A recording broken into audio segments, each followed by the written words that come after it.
जय हिंद साथियों। तो देखें, आज मैं आपको बताने जा रहा हूं कि दौड़ने के बाद हम क्या खाएं जिससे हमारा रनिंग परफॉर्मेंस अच्छा हो और हमारा सांस भी कम फूले, यानी कि हम इजीली जो है लंबा से लंबा दौड़ सकें, चाहे 5 किलोमीटर हो चाहे 10 किलोमीटर हो। जैसे कि लोग यूपी पुलिस की तैयारी कर रहे हैं, टीए आर्मी की तैयारी कर रहे हैं, तो उनके लिए वीडियो बहुत महत्वपूर्ण है। तो ये पूरा वीडियो देखें और मैं बताऊंगा कि जो आप स्प्राउट यानी जो अंकुरित अनाज खाते हैं, वो तो खाते हैं सब लोग हैं, लेकिन वह किस तरह से और किस तरह का खाना चाहिए ये आपको ध्यान रखना है। कुछ लोग चना खाते हैं तो गैस बनने लगता है, तो दिक्कत होने लगती है। कुछ लोग बादाम खाते हैं तो वो भी नुकसान करता है, काजू खाते हैं वो भी नुकसान करता है, क्योंकि वह सही तरीके से उसको नहीं खाते हैं। तो मैं इसमें सारा बताऊंगा किस तरह से खाएंगे कि आप इसका भरपूर फ़ायदा उठाएंगे और नुकसान आपको नहीं मिलेगा। तो देखें, मैं दौड़ने के बाद जब आता हूं तो सवेरे क्या खाता हूं अक्सर, तो मैं वही चीज़ आपको दिखा रहा हूं और आप कोई भी खा सकता है, अच्छा परफॉर्मेंस आएगा। तो सबसे पहले आप देखें, जो चना खाते हैं वह अंकुरित होना चाहिए और बहुत ज़्यादा अंकुरित भी नहीं होना चाहिए। जैसे मेरे पास है, दिखा रहा हूं, तो इसमें आप देखेंगे हल्का हल्का ऐसे में अंकुरित हुआ है। तो इस तरह का आप चना खाएंगे। तो इसको अंकुरित कैसे करेंगे, जो है सवेरे भिगो देंगे, ठीक, और रात में इसका पानी निकाल करके ऐसे रख देंगे तो अंकुरित हो जाएगा। और जो बादाम भिगोना है वह रात को ही भिगोएंगे। जैसे मेरे पास ये बादाम है, जैसे ये बादाम है, तो मैंने इसको रात को भिगोया है। तो जब ये बादाम भिगोया है और उसके बाद जो है इसमें क्या आप ले सकते हैं, जैसे अखरोट है मेरे पास, ये अखरोट रात को ना भिगोइए, सवेरे 1-2 घंटा पहले भिगो देना चाहिए। क्योंकि अखरोट रात में भिगोएंगे और सवेरे खाएंगे तो इसकी जो क्वालिटी बहुत ही कम हो जाती है, घट जाती है। लेकिन बादाम जो है भिगो के ही खाना चाहिए। और भिगोने के बाद कैसे खाना चाहिए मैं ये भी बताऊंगा, और इसके फ़ायदे क्या क्या होते हैं मैं सारा बताऊंगा। उसमें देखें, जैसे मूंगफली तो आज मैं नहीं भिगोया हूँ, लेकिन मूंगफली ज़रूर भिगोना चाहिए। जैसे इसमें एक मेरे पास मूंगफली है, तो देखिए हल्का सा ये अंकुरित हुआ है, तो ये चीज़ हो गया। तो मूंगफली होना चाहिए। और आप एक चीज़ और ले सकते हैं, खड़ा मूंग है, वो भी भिगो सकते हैं। तो इसमें क्या क्या मेन चीज़ें होनी चाहिए, चना आपका मस्ट है, वो अंकुरित होना चाहिए। फिर आपका बादाम है, मूंगफली है, अखरोट है, मूंग है, ये 4-5 चीज़ें हैं, ये ज़रूर अपने स्प्राउट में शामिल रखें। और ये अगर अंकुरित हो जाते हैं तो बहुत ही अच्छा होता है। तो आपको कैसे खाएंगे, दौड़ने के बाद जब आएंगे घर पे तब आपको इसको खाना है। लेकिन देखें, बादाम जो है ये बादाम, तो इसका जो है छिलका निकाल के खाना है। और ऐसे बादाम खाएंगे तो नुकसान करेगा, तो ये रात में जब भिगो देंगे तो ऐसे इसका छिलका निकालेंगे तो निकल जाएगा। इसी तरह से मूंगफली का भी छिलका निकाल लेंगे। तो जो बादाम अगर वैसे सूखा खाते हैं तो बहुत ही नुकसानदायक है, क्योंकि इसमें बहुत गर्मी होती है और बहुत विषैले तत्व होते हैं इसके छिलके में। तो इसका जब पानी में भेजेंगे तो पानी के साथ इसके सारे विषैले तत्व निकल जाते हैं, तो सिर्फ आपको इसको फ़ायदा ही मिलेगा खाने से। तो ये बादाम जो है ऐसे छील लेंगे, ठीक है।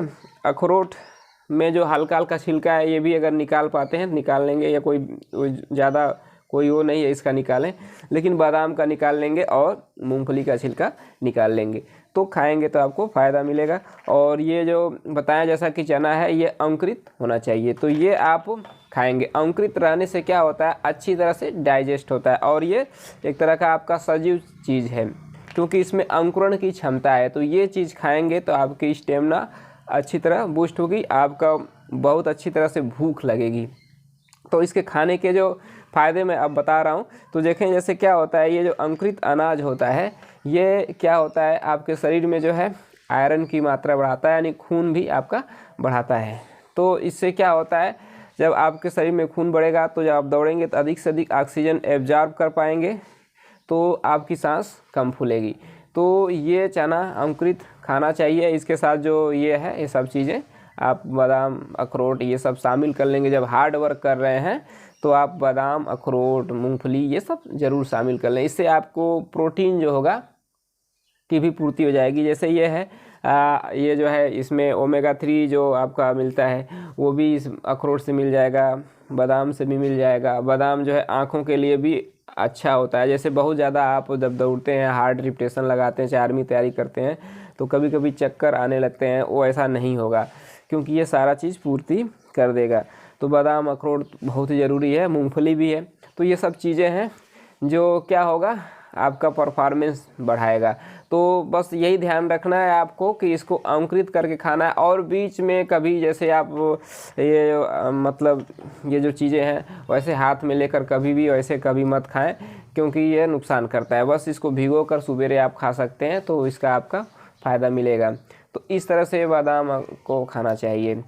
समझ में आया? तो आशा करते हैं आपको समझ में आ गया होगा। तो अब एक चीज़ और है, कभी कभी लोग जो गुड़ खाते हैं इसके साथ, तो इसके खाने के बाद जो होता है आप छोटा सा टुकड़ा गुड़ खा सकते हैं या शरबत पी सकते हैं उसका गुड़ का बना करके, तो बेस्ट रहता है। उसके बाद जो है आपको तुरंत खाना नहीं खाना है, 1-2-3 घंटे बाद जब भूख लगे तब आराम से चबा चबा के खाना खाएंगे। तो डेली रूटीन में जो है ये शामिल कर सकते हैं। जैसे देखें मेरे पास है इतना, तो मैं ये खा रहा हूँ। इसमें अपने बजट के अनुसार और भी जो चीज़ें हैं शामिल कर सकते हैं। तो ये जो है आप कम से कम जैसे कब फ़ायदा मिलेगा, जब आप इसको 1 हफ्ता खाएंगे तो आपको फ़ायदा मिलेगा। और स्टार्टिंग में आप ज़्यादा नहीं खाएंगे, बस याद रखना अंकुरित होना चाहिए, नहीं तो जो पहली बार खा रहे हैं उनके पेट में गैस भी बना सकता है। और कम मात्रा में आपको खाना है। धीरे धीरे जब आप मेहनत करेंगे तो आप उसके थोड़ा सा क्वांटिटी आप बढ़ा सकते हैं। तो ये रोज़ खाएं, और ये 1 हफ्ता जब खा लें तो अल्टरनेट आप चेंज कर सकते हैं। रोज़ अंकुरित न खाएं। किसी दिन आप क्या करें कि जिस दिन हार्ड वर्क नहीं किए हैं, नॉर्मल दौड़े हैं, उस दिन आप सेव खा लीजिए खाली पेट, बहुत अच्छा रहेगा। उसके बाद अपना थोड़ी देर बाद खाना वाना खाइए। किसी दिन आप अल्टरनेट करके जूस पी लीजिए, जिस दिन जब ज़्यादा हार्ड वर्क ना हो। और जब हार्ड वर्क करते हैं तो ये अंकुरित अनाज, चना, बादाम ये सब ज़रूर खाएं ताकि अच्छे से रिकवरी हो जाए, क्योंकि सेव आपको रिकवरी नहीं देगा, केवल डाइजेशन में मदद करेगा। तो जिस दिन नॉर्मल करना है उस दिन आप खा लीजिए। किसी दिन आपको जैसे जिस दिन बहुत ही नॉर्मल रहना है, बॉडी को डिटॉक्स करना है, आराम करना है, रेस्ट डे है, उस दिन आप मौसम्बी का जूस पी सकते हैं खाली पेट, या 1-2 मौसम्बी ले सकते हैं। तो ऐसे अल्टरनेट करके लेना है, ठीक है। और जैसे केला आप लोग खाते हैं तो दौड़ने के बाद जो है आधा घंटा बाद इसी फील्ड में जो है आप 1-2 केला खा सकते हैं। तो पेट जो होता है बहुत दौड़ने के बाद जो होता है कि पेट ये पूरा सॉफ्ट हो जाता है, पूरा दब जाता है, मतलब लगता है पेट में कुछ है ही नहीं, तो उस समय केला सबसे बेस्ट रहता है। तो आपके लिए सही रहेगा। तो उस समय 2 या 3 केला, इससे ज़्यादा नहीं खाना है, वो खा सकते हैं। बाद में आकर के घर ये सब जो बताए हैं खा सकते हैं। तो ऐसे ही आपका जब रूटीन सुबेरे का रहेगा, अगर ऐसे आपको मतलब 10-15 दिन 1 महीने फॉलो करेंगे तो आपका इस डाइट से ही बेस्ट परफॉर्मेंस आएगा। ऐसा करके देखें और जो फ़ायदा होता है हमें